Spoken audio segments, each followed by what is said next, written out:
Hello student, আজি আমি এটা কুৱেশ্যনৰ এনসাৰটো চাম। তো কুৱেশ্যনটো হ'ল আমাৰ জনন কক মিলন আৰু ত্ৰিসংলয়নৰ মাজত পাৰ্থক্য লিখা। তাত আমাৰ আছে জনন কক মিলন।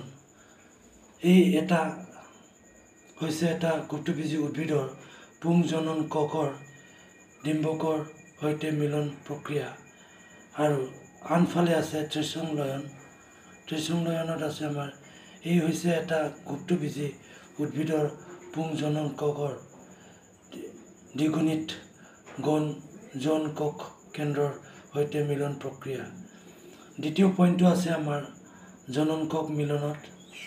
জনন কক মিলনৰ ফলত এটা দ্বিগুণিত যোজন কক গঠন হয়, অৰ্থাৎ জাইগোট গঠন হয়।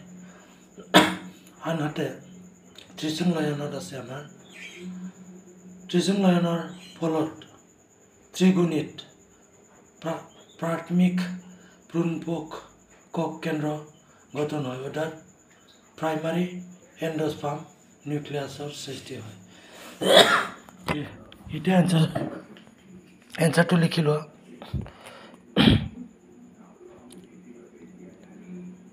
জনন কক মিলন আৰু ত্ৰিসংলয়নৰ মাজত পাৰ্থক্য লিখা। তো আমাৰ জনন কক মিলনত আছে প্ৰথম পইণ্টটো, এই হৈছে এটা গুৰুত্ববীজী উদ্ভিদৰ পুংজনন ককৰ ডিম্বকৰ সৈতে মিলন প্ৰক্ৰিয়া। আনফালে আছে আমাৰ এই হৈছে এটা গুৰুত্ববীজী উদ্ভিদৰ পুংজনন ককৰ দ্বিগুণিত গণ কক কেন্দ্ৰৰ সৈতে মিলনৰ প্ৰক্ৰিয়া। দ্বিতীয় পইণ্ট আছে আমাৰ জনন কক মিলনত আছে ছেকেণ্ড পইণ্টটো আছে আমাৰ জনন কক মিলন ফলস্বৰূপ এটা দ্বিগুণিত যোজন কক গঠন হয়, অৰ্থাৎ জাইগোট গঠন হয়।